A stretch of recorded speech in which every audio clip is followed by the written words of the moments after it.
জাতীয় ঐক্যফ্রন্টের নির্বাচিত ৭ সংসদ সদস্য শপথ গ্রহণ করতে পারেন, আর আগামী এক সপ্তাহের মধ্যে এ বিষয়ে চূড়ান্ত সিদ্ধান্ত হওয়ার সম্ভাবনা রয়েছে। ঐক্যফ্রন্টের নির্বাচিত একাধিক প্রার্থীর সঙ্গে কথা বলে বিস্তারিত জানাচ্ছেন সাইফুল ইসলাম। নজিরবিহীন ভরাডুবির পর ৩০শে ডিসেম্বরের নির্বাচনকে কলঙ্কিত অভিহিত করে ফের ভোটের দাবি তুলেছে জাতীয় ঐক্যফ্রন্ট। একই কারণ দেখিয়ে সংসদ সদস্য হিসেবে শপথ গ্রহণ করতে অস্বীকৃতি জানিয়েছে বিরোধী এই জোট। আমরা শপথ নিচ্ছি না। তবে ক্যামেরার সামনে সবাই কথা বলতে না চাইলেও শপথ গ্রহণের পক্ষে জাতীয় ঐক্যফ্রন্টের ভেতরে জোরালো মতামত গড়ে উঠেছে বলে জানা গেছে বিজয়ী প্রার্থীদের কাছ থেকে। আমরা যারা নির্বাচিত হয়েছি অবশ্যই সংসদে যাবে, এটা তো কোনো সন্দেহ নাই আমার বিশ্বাস। কিন্তু নির্বাচনের যে ফলাফল বা যে মানুষের প্রত্যাশা, এ ব্যাপারে আমরা যথাযথ ভূমিকা রাখবো বলে আশা করি। এটার ব্যাপারে দলীয় সিদ্ধান্ত যা হয় সেটাই। ভৌতিক যে মামলাগুলো হচ্ছে মানুষগুলো একটা হয়রান, কারণ এইগুলোর ব্যাপারে হয়তো সরকারের সাথে আলাপ আলোচনা চলতে পারে আর কি। এরপরে সিদ্ধান্ত অবশ্যই নিবে হয়তো বা আমার যেটা মনে হয় যে শপথ নিবে, কিন্তু শপথ নেওয়ার তো সময় আছে, বলার নাই, এই বলতে পারবো না, অপেক্ষা করো যখন সিদ্ধান্ত হবে, প্লিজ ৫-৬ দিন অপেক্ষা করুন। এরকম কোনো কমার্স আমি এই মুহূর্তে বলবো, আমি যেটা বলছি এটাই আমার কমেন্ট, অপেক্ষা করো। এদিকে ঐক্যফ্রন্টের সমর্থন নিয়ে বগুড়া ৭ আসন থেকে বিজয়ী স্বতন্ত্র প্রার্থী রেজাউল করিম বাবলু নির্ধারিত দিনেই শপথ নিয়েছেন। আমি কোনো দলে এখনো যোগদান করিনি, যেহেতু আমি স্বতন্ত্র।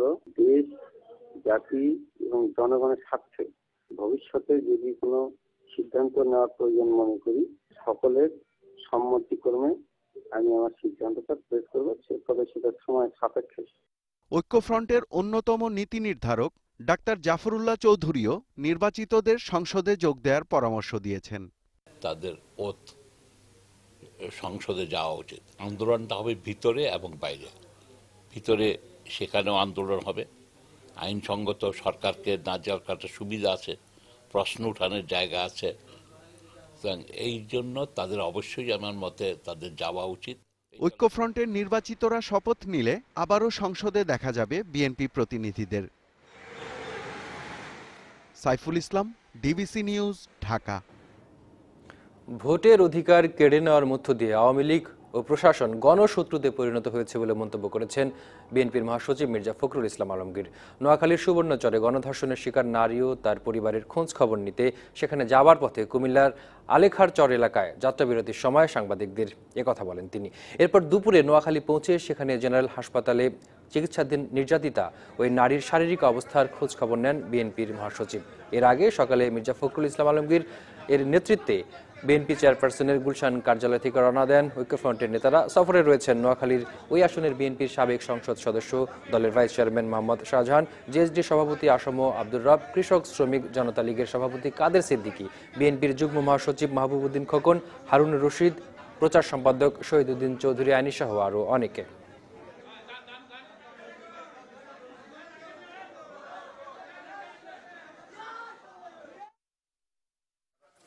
রাষ্ট্রীয় সন্ত্রাসের মধ্য দিয়ে একাদশ জাতীয় সংসদ নির্বাচন, জনগণের ভোটের অধিকার কেড়ে নেওয়া হলো আবার, এবং এই ভোটের অধিকার কেড়ে নেওয়ার মধ্য দিয়ে বাংলাদেশ আওয়ামী লীগ এবং বাংলাদেশের প্রশাসন সম্পূর্ণভাবে তারা এখন গণশত্রুতে পরিণত হয়েছে। আজকে গোটা বাংলাদেশে একটা সহিংস ত্রাস এবং ভীতির একটা নৈরাজ্য সৃষ্টি করেছে। নির্বাচনে ব্যর্থ হয়ে বিদেশিদের কাছে নালিশ করা ছাড়া বিএনপির এখন আর কোনো অবলম্বন নেই বলে মন্তব্য করেছেন আওয়ামী লীগের সাধারণ সম্পাদক ওবায়দুল কাদের। বঙ্গবন্ধু এভিনিউয়ে দলীয় কার্যালয়ে এক যৌথ সভা শেষে এমন মন্তব্য করেন তিনি। আন্দোলন এবং নির্বাচনে ব্যর্থ হয়ে বিএনপি মহাসচিব অসংলগ্ন কথা বলছেন বলেও মন্তব্য করেন ওবায়দুল কাদের। বাংলাদেশ এখন এক নতুন উচ্চতায় উল্লেখ করে তিনি বলেন, নৌকা এবং জনজোয়ার এক হয়ে মহাজোটের মহাবিজয় হয়েছে। মোটামুটি নিরপেক্ষভাবে নির্বাচন পরিচালনা করায় নির্বাচন কমিশনকে ধন্যবাদ জানান তিনি। ওবায়দুল জানান, দলের যৌথ সভায় সিদ্ধান্ত হয়েছে আগামী 19শে জানুয়ারি দুপুর 2:30টায় সোহরাওয়ার্দী উদ্যানে মহাসমাবেশ এবং বিজয় উৎসব উদযাপন করা হবে। আন্দোলনে ব্যর্থ, নির্বাচনে ব্যর্থ, এখন তাদের আর অবলম্বন কি আছে? নালিশ করা ছাড়া। দেশের লোকের কাছে তো অনেক বলেছে, এখন বিদেশিদের কাছে তারা নালিশ করে যাচ্ছে। তো সেটা তাদের পুরনো অভ্যেসের পুনরাবৃত্তি হচ্ছে। এখানে আমাদের কি বলার আছে? আজ ব্যাংকক থেকে ঢাকায় এসে পৌঁছাবে আওয়ামী লীগের সাবেক সাধারণ সম্পাদক ও জনপ্রশাসন মন্ত্রী সৈয়দ আশরাফুল ইসলামের মরদেহ সন্ধ্যা 5:30টায় বিমান বাংলাদেশ এয়ারলাইন্সের একটি ফ্লাইটে শাহজালাল আন্তর্জাতিক বিমানবন্দরে পৌঁছাবে তার মরদেহ। আওয়ামী লীগের সাধারণ সম্পাদক ওবায়দুল কাদেরের নেতৃত্বে দলের নেতারা তার মরদেহ গ্রহণ করবেন। এরপর সন্ধ্যা 7টায় সৈয়দ আশরাফুল ইসলামের মরদেহ তার বেইলি রোডের বাসায় নেওয়া হবে। পরে তার মরদেহ সম্মিলিত সামরিক হাসপাতালের হিমঘরে রাখা হবে। রবিবার সকাল 10:30টায় সংসদ ভবনের দক্ষিণ প্লাজায় সৈয়দ আশরাফের প্রথম জানাজা এবং গার্ড অফ অনার দেওয়া হবে। এরপর মরদেহ নিয়ে যাওয়া হবে কিশোরগঞ্জে। দুপুর 12টায় কিশোরগঞ্জ পুরাতন স্টেডিয়ামে দ্বিতীয় জানাজা অনুষ্ঠিত হবে। তৃতীয় জানাজা হবে দুপুর 2টায় ময়মনসিংহের আঞ্জুমান ঈদগাহ মাঠে। এরপর বাদ আসর রাজধানীর বনানী কবরস্থানে চিরনিদ্রায় শায়িত হবেন Syed Ashraful Islam.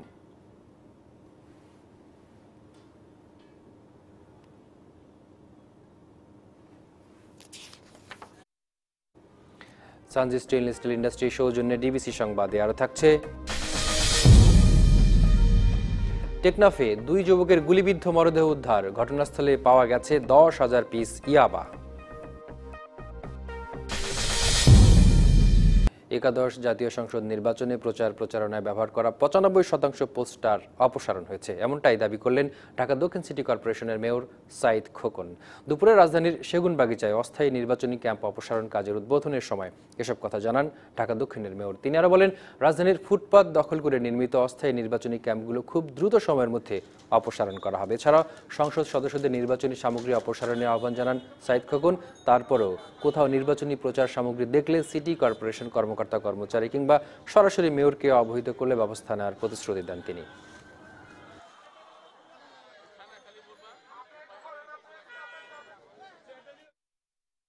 Banner, poster, festoon বেশিরভাগ এলাকা থেকে অপসারিত হয়েছে। কোথাও যদি এখনো 2-4টি পোস্টার, ব্যানার কিংবা ফেস্টুন আপনারা দেখতে পান, জানাতে পারেন। আমরা দ্রুততম সময়ের মধ্যে সেই পোস্টার, ব্যানার কিংবা ফেস্টুন আমরা অপসারণ করে দেব। একাদশ জাতীয় সংসদ নির্বাচনে স্থগিত হওয়া ব্রাহ্মণবাড়িয়া 2 আসনের 3টি কেন্দ্রে আগামী 9 জানুয়ারি ভোট গ্রহণ হবে। স্থগিত হওয়া কেন্দ্রের ভোট ছাড়াই 10,119 ভোটে এগিয়ে আছেন বিএনপির প্রার্থী। তার বিরুদ্ধে জিততে হলে নিকটতম স্বতন্ত্র প্রার্থীকে পেতে হবে সবকটি ভোট। একাদশ জাতীয় সংসদ নির্বাচনে দুপক্ষের সংঘর্ষ, কেন্দ্র দখল এবং ভোট জালিয়াতি সহ নানা অভিযোগে স্থগিত করা হয় ব্রাহ্মণবাড়িয়া 2 আসনের 3টি কেন্দ্রের ভোট গ্রহণ। আগামী 9 জানুয়ারি পুনরায় ভোট গ্রহণ হবে এই 3টি কেন্দ্রে। এই আসনে 129টি কেন্দ্রের ফলাফলে 82,723 ভোট পেয়ে এগিয়ে ঐক্যফ্রন্ট প্রার্থী আব্দুস সাত্তার ভূঁইয়া। তার নিকটতম প্রতিদ্বন্দ্বী স্বতন্ত্র প্রার্থী মঈনুদ্দিন পেয়েছেন 72,564 ভোট। অন্যদিকে মহাজোট প্রার্থী দাবিদার অ্যাডভোকেট রেজাউল ইসলাম ভূঁইয়া 279 ভোট ও তার শ্বশুর মহাজোটের আরেক দাবিদার অ্যাডভোকেট জিয়াউল হক মৃধা পেয়েছেন 39,305 ভোট। এরই মধ্যে ভোট গ্রহণের প্রস্তুতি শুরু করেছে নির্বাচন কমিশন। তবে ভোট নিয়ে ভোটাররা রয়েছেন আশঙ্কার মধ্যে। প্রশাসন আমরা যদি আশ্বাস দেয় আমরা কেন্দ্রে গিয়ে ভোটে দিতে পারি, কেউ আতঙ্ক দেখায় আমাদের ভোট ছিনিয়ে নিতে না পারে। আমরা দারুণ সুস্থ নির্বাচন রেখে যাতে ভোট দিতে পারি সুষ্ঠুভাবে, এরকম যাতে সরকার একটা ব্যবস্থা করে। তবে সুষ্ঠু ও শান্তিপূর্ণ পরিবেশে ভোট গ্রহণ নিশ্চিতে সব ধরনের ব্যবস্থা নেওয়ার কথা জানিয়েছেন সহকারী রিটার্নিং কর্মকর্তা। প্রিজাইডিং অফিসার, সরকারি প্রিজাইডিং অফিসার এবং পোলিং অফিসার নিয়োগ, আমরা এই বিষয়গুলোর কাজ অলরেডি শুরু করে দিয়েছি, আমরা কাজ করছি। আগামী 9 তারিখে একটি সুন্দর, সুষ্ঠু, অবাধ এবং উৎসবমুখর পরিবেশে আমরা নির্বাচনটি গ্রহণ করব। স্থগিত হওয়া এই 3টি কেন্দ্রের মোট ভোটার 10,574 জন। DBC news desk. থমকে আছে রাষ্ট্রায়ত্ত বেসিক ব্যাংক কেলেঙ্কারির তদন্ত কার্যক্রম। মামলা দায়েরের পর 3 বছর পেরিয়ে গেলেও এখনও আর্থিক খাতের বড়োয়ে জালিয়াতির ঘটনায় চার্জশিট দিতে পারেনি দুর্নীতি দমন কমিশন দুদক। তদন্ত সংশ্লিষ্টরা বলছেন, ঋণ জালিয়াতিতে বাচ্চুসহ পর্ষদ সদস্যদের দায় পাওয়া গেলেও চার্জশিটে তাদের আসামি করা হবে কিনা এ নিয়েই আটকে আছে বেসিক ব্যাংকের তদন্ত। 2009 থেকে 2012 সালে বেসিক ব্যাংক থেকে ঋণের নামে হাতিয়ে নেওয়া হয় 3,500 কোটি টাকা। বাংলাদেশ ব্যাংকের তদন্তে উঠে আসে এ ঋণ জালিয়াতিতে ব্যাংকটির তখনকার চেয়ারম্যান শেখ আব্দুল হাই বাচ্চু সহ পরিচালনা পর্ষদের সদস্যরা জড়িত। 2013 সালে বিষয়টি নিয়ে অনুসন্ধানে নামে দুদক। 2 বছর পর 2,000 কোটি টাকা জালিয়াতির তথ্য তুলে ধরে 56টি মামলা দায়ের করে সংস্থাটি। আসামি করা হয় ব্যাংকটির কর্মকর্তা ও ঋণগ্রহীতা সহ মোট 120 জনের বিরুদ্ধে, কিন্তু একটিতেও আব্দুল হাই বাচ্চু কিংবা তখনকার পরিচালকদের আসামি করা হয়নি। এ নিয়ে গত বছরের 30 মে দুদকের তদন্ত কর্মকর্তাদের তলব করে ক্ষোভ ও হতাশা প্রকাশ করে হাইকোর্ট।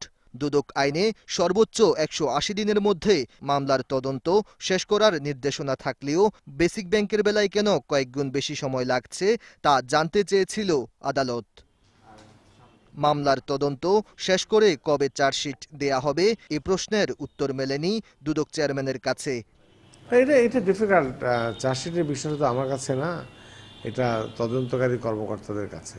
কেমন তদন্তকারী কর্মকর্তারা কবে দিবেন সেই সুনির্দিষ্ট সময় তো আমি বলে দিতে পারবো না, বাট আমার যতটুকু জানি ইন জেনারেল আমরা তাদেরকে তাগিদ দিয়েছি। ট্রান্সপারেন্সি ইন্টারন্যাশনাল বাংলাদেশ টিআইবি মনে করে বেসিক ব্যাংকের তদন্ত নিয়ে দুদকের ভূমিকা রহস্যজনক। এখানে আমি একটা কথা স্মরণ করব, সেটা হচ্ছে যে অর্থমন্ত্রী একসময় বলেছিলেন যে তাদের বিরুদ্ধে কোনো পদক্ষেপ নেওয়া যাচ্ছে না, তার কারণ হচ্ছে তারা আমাদেরই লোক। এটা কি আসলে বাস্তবে সেই কথাটারই পরিচয় কিনা সেটা এখন আমি মনে করি সরকার এবং দুদককে ভেবে দেখা দরকার। মূল হোতাদের আইনের আওতায় আনতে পারলে ব্যাংকিং খাতে সুশাসন ফিরবে মনে করেন টিআইবির নির্বাহী পরিচালক। কেন দুদক এখন পর্যন্ত কার্যকর পদক্ষেপ গ্রহণ করতে পারছে না? Aditya Arafat, DBC news, Dhaka. একটা বিরতিতে যাচ্ছি, সঙ্গেই থাকুন। দেশ ও জাতির স্বার্থে জাতীয় পার্টি বিরোধী দলে যাওয়ার সিদ্ধান্ত নিয়েছে বলে জানিয়েছেন জাতীয় পার্টির কো চেয়ারম্যান জিএম কাদের। বনানীতে জাতীয় পার্টির কার্যালয়ে সংবাদ সম্মেলনে তিনি আরও বলেন, প্রান্তিক পর্যায়ে এই সিদ্ধান্ত নেতাকর্মীদের মাঝে কিছুটা প্রভাব ফেললেও সংসদকে প্রাণবন্ত এবং কার্যকর করতে সহায়ক হবে। এ সময় তিনি জানান, দলের চেয়ারম্যান এইচ এম এরশাদের শারীরিক অবস্থা এখন ভালো এবং স্পিকার সময় দিলে তিনি শপথ নেবেন। সংসদকে প্রাণবন্ত করতে, সংসদের কার্যকারিতা, জনস্বার্থে সংসদের ভূমিকা বাড়ানোর জন্য জাতীয় পার্টির এখানে একটা ভূমিকা রাখার প্রয়োজন পড়েছে বলে মনে হয়েছে এবং সেই বিষয়টি আমাদের নেতা আলাপ আলোচনার প্রেক্ষিতে জাতীয় পার্টিকে প্রধান বিরোধী দলের ভূমিকায় আনার জন্য উনি মনস্থ করেছেন। সিরাজগঞ্জে বঙ্গবন্ধু সেতুর পশ্চিম পাশে ঝাউইল ওভারব্রিজ এলাকায় ট্রাক পিকআপ সংঘর্ষে 3 জন নিহত হয়েছে। পুলিশ জানিয়েছে, ভোরে ঝাউইল ওভারব্রিজ এলাকায় ঢাকা থেকে উত্তরবঙ্গগামী পাথর বোঝাই ট্রাকের সঙ্গে পিকআপের ধাক্কা লাগে, এতে দুমড়ে মুচড়ে যায় পিকআপটি। ঘটনাস্থলেই মারা যান পিকআপের চালক সহ 3 জন। নিহতরা হলেন টাঙ্গাইলের এনায়েতপুর গ্রামের ইদ্রিস আলী, তার ছেলে মজনু মিয়া এবং পিকআপ চালক রাজু আহমেদ। পরে ফায়ার সার্ভিসের সদস্যরা এসে মরদেহ উদ্ধার করে সিরাজগঞ্জ জেনারেল হাসপাতাল মর্গে পাঠায়। নোয়াখালীর সুবর্ণচরে গৃহবধূকে গণধর্ষণের ঘটনায় 9 জন আসামির মধ্যে গ্রেপ্তার 7 আসামিকে 7 দিন করে রিমান্ড চেয়েছে পুলিশ। গ্রেপ্তার হওয়া আসামিদের মধ্যে বাদশাহ, সোহেল এবং স্বপনের রিমান্ড শুনানি হবে আগামীকাল। ভুক্তভোগীর স্বামী 9 জনকে আসামি করে চরজব্বার থানায় মামলা করলে এখন পর্যন্ত 7 জনকে গ্রেপ্তার করেছে পুলিশ। প্রথমে প্রধান আসামি সোহেল, এজাহারভুক্ত আসামি স্বপন সহ 4 জনকে গ্রেপ্তার করা হয়। পরে গ্রেপ্তার করা হয় অভিযুক্ত সাবেক ইউপি সদস্য রুহুল আমিন সহ আরও 3 জনকে। শুক্রবার আদালতে হাজির করা হয় খলিল ও রুহুল আমিনকে।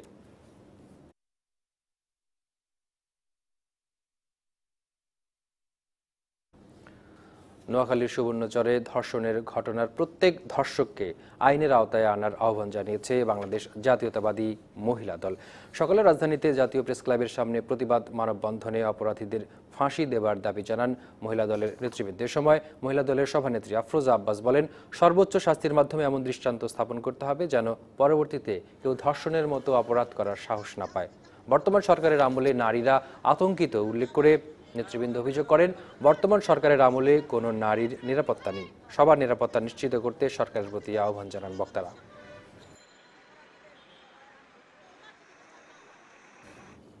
কক্সবাজারের টেকনাফে 2 যুবকের গুলিবিদ্ধ মরদেহ উদ্ধার করেছে পুলিশ। এ সময় ঘটনাস্থলে পাওয়া গেছে 10,000 পিস ইয়াবা।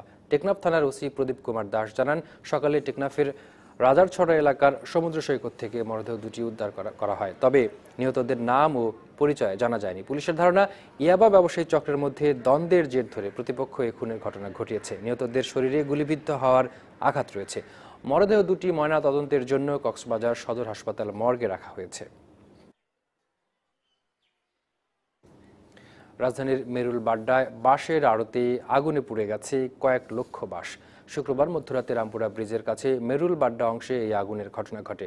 খবর পেয়ে ফায়ার সার্ভিসের 10টি ইউনিট ঘটনাস্থলে পৌঁছে প্রায় 1 ঘন্টার চেষ্টায় আগুন নিয়ন্ত্রণে আনে। আগুন কিভাবে শুরু হয়েছিল তা সম্পর্কে জানাতে পারেনি ফায়ার সার্ভিস। প্রত্যক্ষদর্শীরা জানান, আগুন লাগার পর তা দ্রুত ছড়িয়ে পড়ে চারদিকে। আড়তের কমপক্ষে 10টি বাঁশের দোকান পুড়েছে বলে তাৎক্ষণিকভাবে দাবি করেছেন ব্যবসায়ীরা।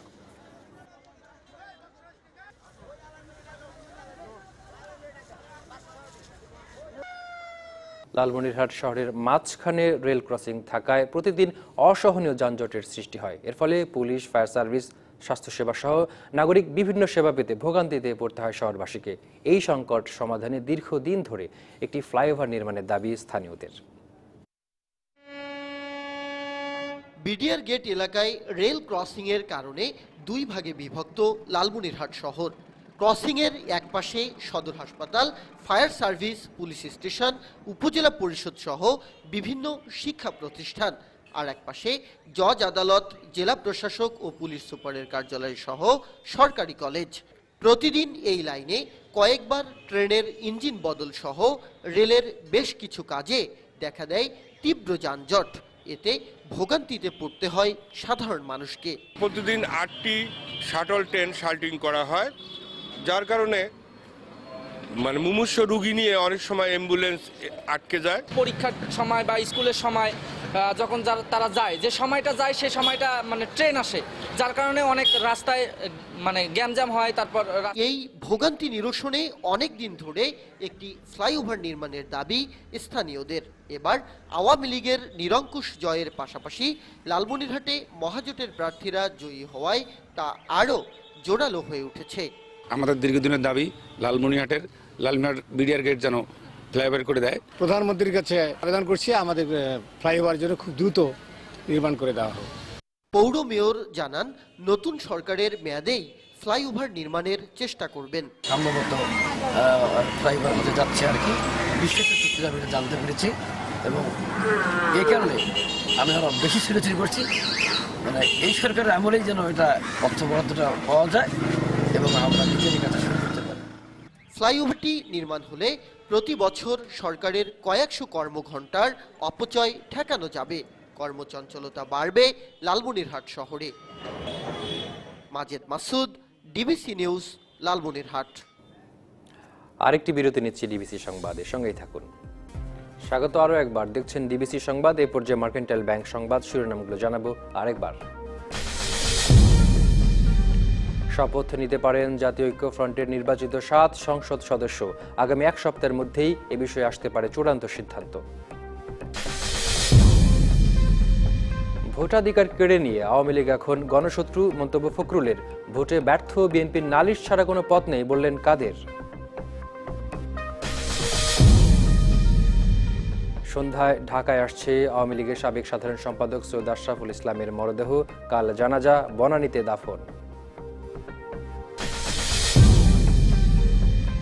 এবং বেসিক ব্যাংক ঋণ কেলেঙ্কারির চার্জশিট 3 বছরেও দিতে পারেনি দুদক। বাচ্চুসহ পর্ষদ সদস্যদের নিয়ে সিদ্ধান্তহীনতায় আটকে আছে তদন্ত।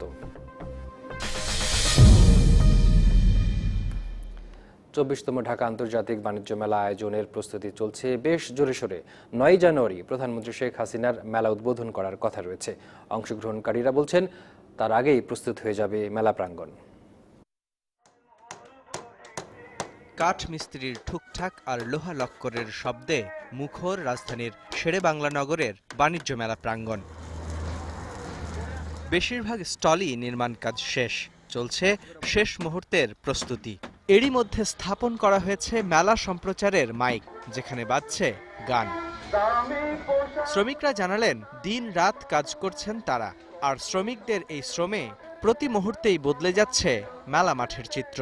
6 জন লোক কাজ করতেছি, এটা হবে জুয়েলারি স্টল, এতে আরো 4-5 দিন লাগবে। আমরা এই পাশে আছে, ওই পাশে আছে, লোক অনেক লোক আছে। এবারে ছোট বড় স্টল প্যাভিলিয়ন মিলিয়ে বরাদ্দ দেয়া হয়েছে 500-এরও বেশি স্টল। থাকছে বঙ্গবন্ধু প্যাভিলিয়ন, সৌন্দর্য বর্ধনে ফোয়ারা ও ফুলবাগান। সম্পূর্ণ কাজ হয়ে যাবে 8 তারিখে। এই যে আমাদের মনে করেন বঙ্গবন্ধু প্যাভিলিয়ন টাওয়ারে চারিদিকে বাগান হবে। 24 ঘন্টায় কাজ করছে, নির্দিষ্ট সময়ের আগে কাজটা শেষ করতে পারে, এই জন্য সবাই চেষ্টা করছে। রপ্তানি উন্নয়ন ব্যুরো বলছে এবারের মেলায় বাংলাদেশ ছাড়াও ভারত, পাকিস্তান, তুরস্ক, ইরান সহ অংশ নেবে 20টি দেশের ব্যবসায়ীরা। 24তম আন্তর্জাতিক বাণিজ্য মেলা প্রস্তুতি বেশ ভালোভাবে এগিয়ে চলেছে। 20টি দেশের অনেকগুলো প্রতিষ্ঠান অংশগ্রহণ করবে আমাদের বাণিজ্য মেলায়। ঐতিহ্যগতভাবেই 30 দিন চলে, সুতরাং এবছর যেদিন থেকে শুরু হোক না কেন সিদ্ধান্ত হচ্ছে মেলা 30 দিনই চলবে। নির্বাচনের কারণে প্রথা ভেঙে এবছর জানুয়ারির 1 তারিখে শুরু হয়নি মেলা। তবে মেলা চলবে প্রধানমন্ত্রীর উদ্বোধনের দিন থেকে 30 দিন পর্যন্ত। মুস্তাফা মাহবুব, ডিবিসি নিউজ, ঢাকা। দীর্ঘদিনের অবহেলিত ও বিচ্ছিন্ন জনপদ নরসিংদীর চরাঞ্চলের জীবনযাত্রা পাল্টে দিচ্ছে মেঘনা নদীতে নির্মিত শেখ হাসিনা সেতু। চরাঞ্চলের সাথে যোগাযোগ ব্যবস্থা সহজ হওয়ায় নতুন সম্ভাবনার স্বপ্ন দেখছেন এলাকাবাসী। মেঘনার শাখা নদীর কারণে নরসিংদী শহর থেকে বিচ্ছিন্ন ছিল সদর উপজেলার চরাঞ্চলের নজরপুর ও করিমপুর ইউনিয়ন। এই এলাকার লাখো মানুষের যাতায়াতের একমাত্র মাধ্যম ছিল নদীপথ। প্রাকৃতিক দুর্যোগ সহ নানা প্রতিকূলতায় নদীপথে যাতায়াত করতে গিয়ে দুর্ভোগ পোহাতে হতো স্থানীয়দের, ঘটত দুর্ঘটনা। এছাড়া শিক্ষা, চিকিৎসা সহ কৃষি ও ব্যবসায়ও পিছিয়ে পড়েছিল এই জনপদ। ব্রিজ না থাকতে আমাদের গাঙ্গুবিত পইরা মারা গেছে, পেনা কচুটি ছিল 2 ঘন্টা 3 ঘন্টা বয়ে থাকছি, বানে তুফান জমছে তো আবার বয়ে থাকছি। অবশেষে এলাকাবাসীর বহুদিনের দাবি পূরণ করে গত বছরের নভেম্বরে যাতায়াতের জন্য খুলে দেয়া হয় শেখ হাসিনা সেতু। আর এতে যোগাযোগ সহজ হওয়ার পাশাপাশি পাল্টে গেছে এই অঞ্চলের আর্থসামাজিক অবস্থা। এই সেতু এলাকার মানুষকে দেখাচ্ছে নতুন সম্ভাবনার স্বপ্ন। যাতায়াত ও পণ্য পরিবহন, রোগী পরিবহন, এই সব ক্ষেত্রেই তাদের অনেক সুবিধা হয়েছে। নৌকা তুলতে হইতে নৌকাতে নাইমে আবার গাড়ি, এখন মনে করেন যে ডাইরেক্ট গাড়ি তুললে আপনি মনে একবারে ঢাকা রোডে যাইতে। সেতুটিকে ঘিরে এই চরাঞ্চলে সড়ক উন্নয়নের আরও পরিকল্পনা রয়েছে বলে জানান উপজেলা প্রকৌশলী। ভবিষ্যতে আরো সুন্দর যোগাযোগের জন্য আভ্যন্তরীণ রোডগুলো আরো উন্নয়ন করা হবে, সেই পরিকল্পনা আমাদের স্থানীয় সরকার প্রকৌশল অধিদপ্তরের রয়েছে। 630 মিটার দীর্ঘ শেখ হাসিনা সেতু নির্মাণে ব্যয় হয়েছে 88 কোটি টাকা। DBC news desk. যশোরে দরিদ্র অসহায় মানুষের জন্য শীতের পোশাক সংগ্রহ ও বিতরণের এক অভিনব উদ্যোগ নিয়েছে একদল তরুণ। শহরের দড়াটানা চত্বরে একটি গাছে তারা ঝুলিয়ে দিয়েছে শীতের কাপড়। সেখান থেকে প্রয়োজন মতো কাপড় সংগ্রহ করছে নিম্ন আয়ের মানুষ। যশোর শহরের দড়াটানা চত্বরে শীত নিবারণ বৃক্ষ নামে প্রতীকী এই গাছ বানিয়েছে বনিফেস নামের একটি ফেসবুক গ্রুপ। এখান থেকে বিনামূল্যে প্রয়োজন অনুযায়ী শীতের পোশাক নিয়ে যাচ্ছে সুবিধা বঞ্চিত মানুষ। নতুন কাপড় চোপড় কিনতে পারি না, তাই এখানে কাপড় বিলান হচ্ছে, তাই শীতের জন্য একটা কাপড় নিলাম। দরিদ্র লোকের জন্য তারা যে ভিন্নধর্মী উদ্যোগটা নিয়েছে সাধারণ মানুষের জন্য খুবই উপকার হবে। শীত জেকে বসার আগেই দরিদ্র মানুষের হাতে গরম কাপড় তুলে দিতে আগেভাগেই কাজ শুরু করেছেন গ্রুপের প্রধান বেলাল হোসেন বনি। নিজেদের পুরনো শীতের পোশাক গাছে ঝুলিয়ে এই কার্যক্রম শুরু করেন গ্রুপের 30 জন সদস্য। ছোটবেলা থেকে বিভিন্ন সামাজিক সংগঠনের সাথে কাজ করতাম, কিন্তু করতে করতে তখন মনে হলো যে না, মানুষের জন্য প্রকৃত কিছু করার দরকার। বিনামূল্যে যখন আমরা দিতে পারবো, আবার বিনামূল্যে যখন কালেকশন করতে পারবো, তখন সবারই নেওয়ারও আগ্রহ থাকবে, দেওয়ারও আগ্রহ থাকবে। যে কেউ চাইলে এই গাছে ঝুলিয়ে দিতে পারেন শীতবস্ত্র। ব্যানারে দেয়া নম্বরে যোগাযোগ করলে বাড়ি গিয়েও শীতবস্ত্র সংগ্রহ করেন গ্রুপের সদস্যরা। এটা নিঃসন্দেহে অনেক ভালো উদ্যোগ। তো একেবারে নিঃস্ব গরিব মানুষদের যারা কাপড় চোপড় কিনতে পারে না, তাদের অনেক উপকারে আসবে। সারা যশোর মানুষ এটাতে আগায় আসুক, মানুষের সেবায় আগায় আসুক, এটা আমরা চাই। এইরকম কর্মকাণ্ড যদি সারা বাংলাদেশে থাকে, তাহলে এই শীত নিবারণের বৃক্ষর এই কার্যক্রমটা সফল হবে। 1 মাস ধরে সারা দিনই শীতের কাপড় ঝোলানো থাকবে শীত নিবারণ বৃক্ষে। DBC news desk. আরেকটি বিরতি নিচ্ছে ডিবিসি সংবাদে, সঙ্গেই থাকুন। স্বাগত আরেকবার ডিবিসি সংবাদে, সাথে আছি আমি ইব্রাহিম পাঠান। জানাবো আন্তর্জাতিক খবর। ভারতের হিমাচল প্রদেশের সিরমাউর জেলায় স্কুল বাস খাদে পড়ে 6 শিশুসহ অন্তত 7 জন নিহত হয়েছে। শনিবার সকালে স্কুলে যাবার পথে এই দুর্ঘটনা ঘটে। সিমলা থেকে সিরমাউর জেলা প্রায় 150 কিলোমিটার দূরে অবস্থিত। পুলিশ জানায় বাসটি রাস্তা থেকে খাদে গড়িয়ে পড়ে যায়। এই ঘটনায় বাস চালকও নিহত হয়েছে। এ সময় আরও 12 শিক্ষার্থী আহত হয়েছে। তাদের মধ্যে কয়েকজনের অবস্থা গুরুতর। স্কুল বাস চালকের অসতর্কতার কারণেই এই দুর্ঘটনা ঘটেছে বলে জানিয়েছে পুলিশ। প্রয়োজনে কয়েক বছর পর্যন্ত মার্কিন সরকারের আংশিক অচলাবস্থা মেনে নিতে প্রস্তুত বলে জানিয়েছেন দেশটির প্রেসিডেন্ট ডোনাল্ড ট্রাম্প। শুক্রবার কংগ্রেসের ডেমোক্র্যাট প্রতিনিধিদের সঙ্গে বৈঠকের পর এমন মন্তব্য করেন তিনি। এছাড়া মেক্সিকো সীমান্তে দেয়াল নির্মাণ করতে প্রয়োজনে কংগ্রেসের অনুমোদন ছাড়াই জরুরি অবস্থা ঘোষণারও হুমকি দেন তিনি।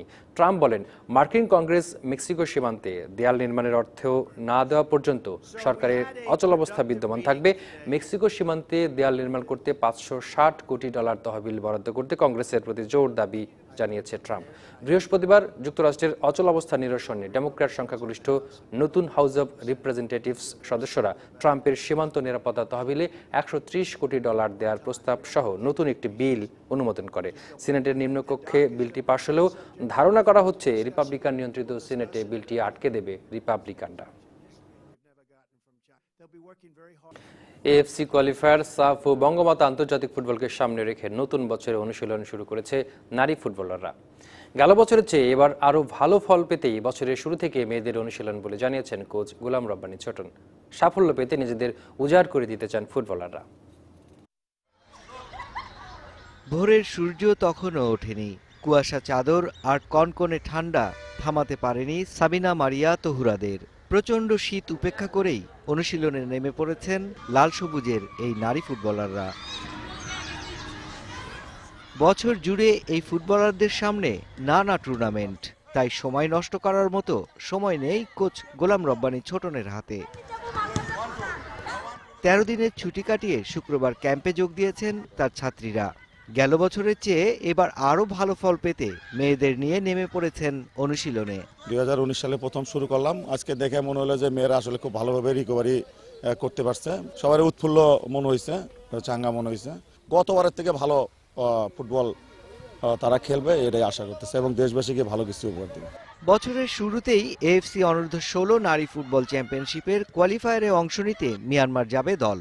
সেখানে স্বাগতিকদের পাশাপাশি বাংলাদেশের প্রতিপক্ষ চীন ও ফিলিপাইন। আমাদের রিকভারি প্র্যাকটিস হচ্ছে, তারপর থেকে আমাদের আরো হার্ড ট্রেনিং হবে। আর আমাদের সামনে আরো পরিকল্পনা যে আমরা এতদিন যে ভালো রেজাল্ট করছি সেভাবে ধরে রাখার চেষ্টা করব আর সামনের দিকে আরো এগিয়ে যাওয়ার। মার্চে নেপালে বসছে সাফ নারী চ্যাম্পিয়নশিপের 5ম আসর। সে মিশনে গত আসরের রানার আপ বাংলাদেশ এবার পেরোতে চায় ভারতের বাধা। সাব চ্যাম্পিয়নশিপ আছে এবং আমরা শুনেছি যে এই বছর হয়তো বঙ্গমাতা টুর্নামেন্ট হবে। সব মিলিয়ে আমরা মনে করি যে আমাদের প্রস্তুতিটা আমরা গত বছর যেভাবে ছিল আমরা মনে করি যে ওর থেকে এই বছর আমরা আরো ভালো করার আমাদের প্রচেষ্টা থাকবে। এপ্রিলে 6 দেশের অংশগ্রহণে ঢাকায় হওয়ার কথা বঙ্গমাতা আন্তর্জাতিক ফুটবল।